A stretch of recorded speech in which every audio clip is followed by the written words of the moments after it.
going to be working on, doing a little shortcut demonstration on, is a 2013 Chrysler Town & Country. Came in with a check engine light for a I'd say very common problem. We've been having a lot of issues with the oil pressure sending units. They pretty much use the same one on the 3.6 liters, the Hemis. It's across the board on a lot of our products.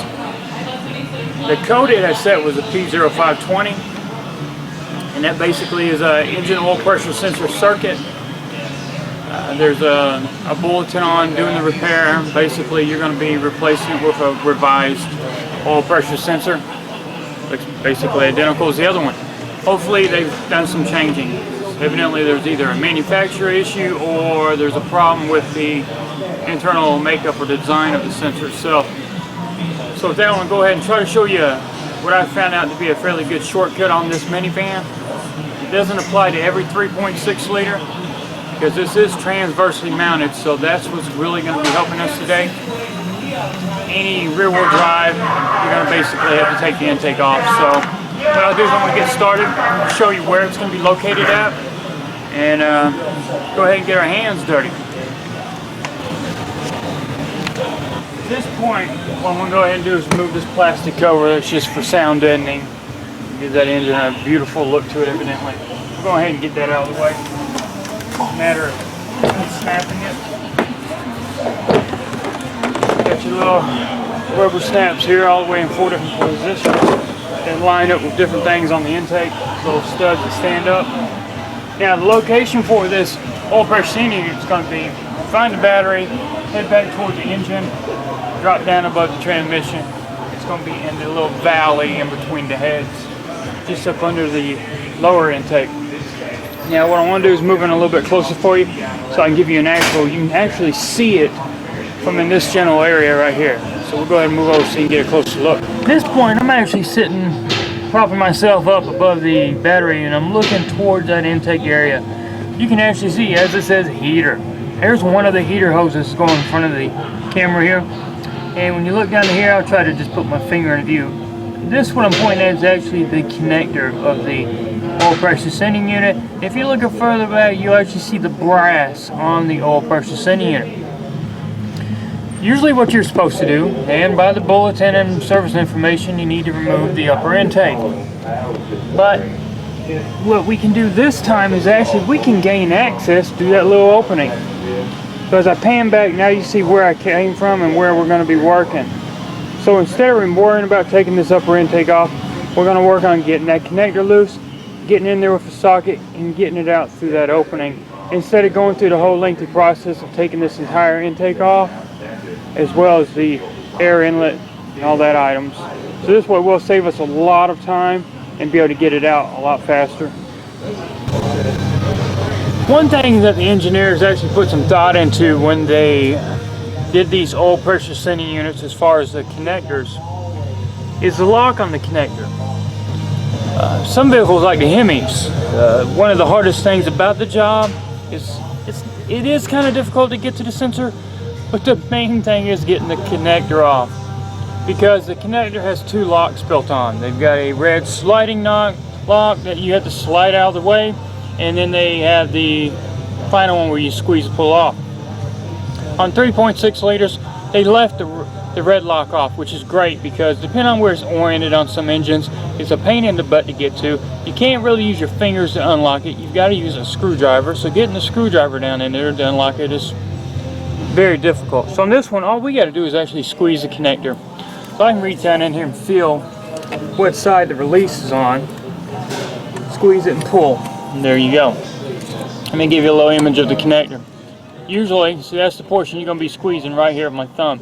Now usually, which they don't have on here, luckily, on the end here would be a red insert that you would have to slide one way or another. And what that lock does is prevent you from squeezing that lock. So it's kind of a double safety feature. I think it's kind of overkill myself, but luckily they did do away with that on the 3.6s, so all I got to do is squeeze it.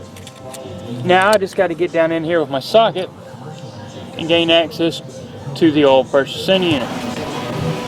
Now when you go to replace this oil pressure sending unit, they usually take a special socket Now they have any kind of center unit socket you can buy at your local parts store. I don't know if they'll be on your loaner tool program or not, because they're kind of a basic item. If you go and do any kind of repetitive engine work, it's also a great thing to have. Now I've personally got two different sizes as far as depths. What I like to do is sometimes, like for this particular job, I'll probably use the shorter one because there's a clearance issue. But you can use a long one if you can get down in there, it's fine. They have a special, as you say, they're not your typical hex shape. They don't have the sharp edges in the corner. It's kind of rounded, much like that sending unit. So as it sits down in there, it also keeps it in one spot, doesn't allow it to drop too far. And it has enough opening inside of the socket to clear the connector. Most deep welds that you would buy, they're hollow up to a point, but then they step down inside. And a lot of times when you try to use one of those, the connector is what interferes. So on these, they have a provision in them, basically, I guess you could say, so that the connector has a place to go without bottoming out. So if you're going to be doing a lot of these, definitely get you one. Got my socket down in there, got me an extension. Go ahead and start backing it off. And this right here is going to save me so much time. Now when I go back, I'm going to hand start it. I'm not going to bother using the socket. I just want to get it out. And I want to get it up in there because there is some bit of clearance issue depending on where you're at and what you got in the way. Because you know there are some cooling hoses that go to the oil cooler that the oil pressure unit is actually part of. It doesn't screw into the block, doesn't screw into the head. It actually screws into the oil cooler. Now we should be just about having it out. Work on pulling it. And there we go. We've got the old one. Now it's time to replace it with the new one. The new oil pressure unit actually has, as you can see, this orange kind of a clay colored item. It's actually a sealant, almost like a liquid Teflon. So definitely when you're going back, make sure you've got some of that on there. If you don't, add some. That way you don't have any kind of oil seepage just past the threads coming out, causing you an oil leak up under that intake. So like I said, we're going to go ahead and get down and then we're going to install it by hand, and then we're just going to use the socket and just do the opposite of what we did earlier as far as removing it. Now the sensor's there, it's time to just put the engine cover on. And what I like to do is get a little dab of grease, put it on those 4 little rubber bushings, and then it's just going to, this is going to pop on like butter. Then it'll make it easier to take it off if you ever have to again. You can actually feel it line itself up. Bam, here we go. So, hopefully this video showed you that there is a shortcut on replacing that oil pressure sending unit. Probably save you at least an hour, hour and a half worth of time taking that intake off.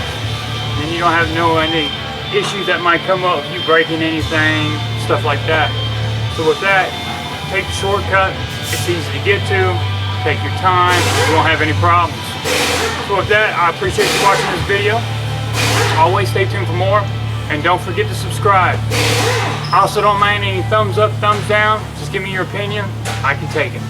So with that, thank you very much.